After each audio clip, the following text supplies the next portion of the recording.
Sophie from Shut Eye. The sunshine is out and the holiday season has officially started.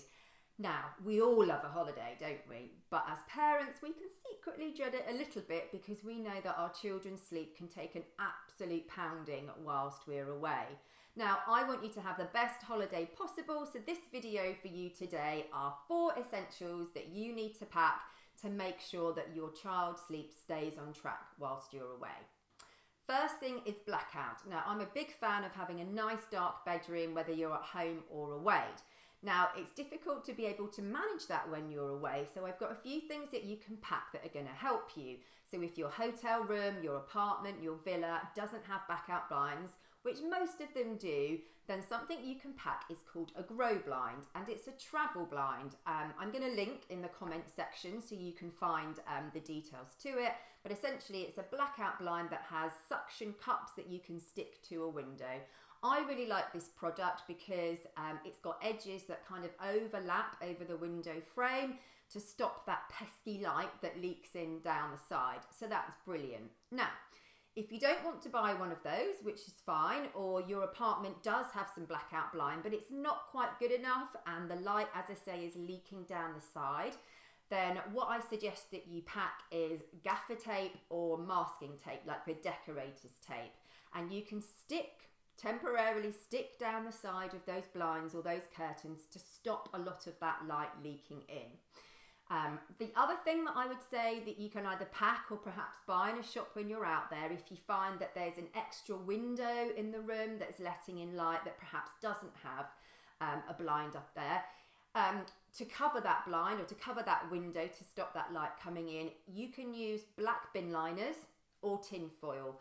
Both of those are amazing at blocking out light. So again, pack in the gaffer tape or the masking tape for you to be able to stick those over any gaps or door frames or little windows that are letting in that light. So a few little cheap alternatives there if you don't already have a travel blind or you want to buy one.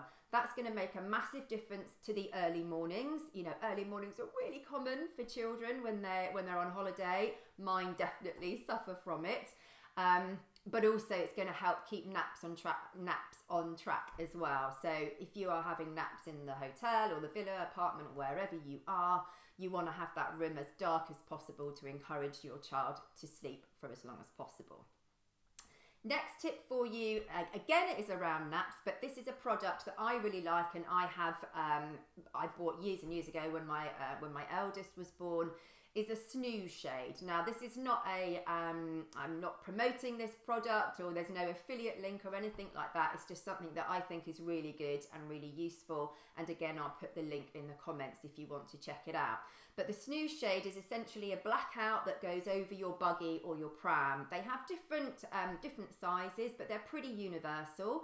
I like it because it does make it super dark inside for your baby or your child, but also it's a breathable fabric as well, so it lets lot of air into it as well. I tend to put it over for naps to kind of get baby off to sleep and then lift up the sides a little bit if it's a warm day, to let some more air push through. So if you want to be having naps out and about, I would say that that's absolutely essential, especially if you have a baby that loves to do a bit of sightseeing and is very switched on and stimulated by their surroundings. That's a really, really fabulous product. So that's tip number 2, a snooze shade. Number 3 is white noise. And again, it's something that I recommend for my clients to have at home and away. White noise can really help children sort of transition between their sleep cycles over the night time. So brilliant for kind of having that consistent sleep to avoid wake-ups, but also it can really help to kind of help soothe them into their new sleeping environment, because absolutely they're probably going to be feeling a little bit disrupted, as they arrive on holiday. So I recommend that you have a constant noise, something like the noise of a fan or a hairdryer, rather than the noise of rain, waves that kind of go up and down, which are a little bit too stimulating for the brain. We want it to be something constant, and we want it to play constantly as well. So the ideal noise, as I say, is a fan. So it might well be that wherever you're staying, you've got like the oscillating fan in there. So to switch that on, 3 naps in the night time is perfect, because that's the kind of volume that you're looking for as well. If not, and it's a hot holiday, you might have an air conditioning unit. Again, that's the perfect noise and the perfect volume of white noise that you're looking for. If you don't have either of those and you have a spare iPad or smartphone that you're able to spare, or you're sharing a room with your child, then I can recommend an app called Sound Sleeper. That's Sound Sleeper. This is something that I have on my phone and all of my different units that we kind of have in different rooms. Now, there's lots of different options on there. Again, go for the fan or a hairdryer, something like that. And to have it play constantly, you'll need to have the paid version, which is just about £1 or £2, rather than the free version, because I think that shuts off after about 45 minutes. So you need to have the paid version so it's constant. Obviously, if you're in the room, then you can have that plugged in and playing all through the night. So yeah, white noise is my third essential that you need to have with you. And the fourth one, again, along the lines of helping your child transition into their new sleep environment, is around bedding.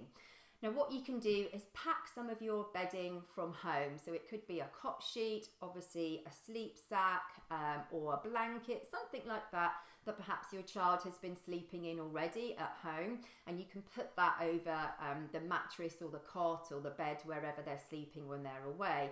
So the smell will be familiar to them. So it's almost about recreating the sleep environment at home. So very much having the same routine, the same bedding, to really help ease your child in.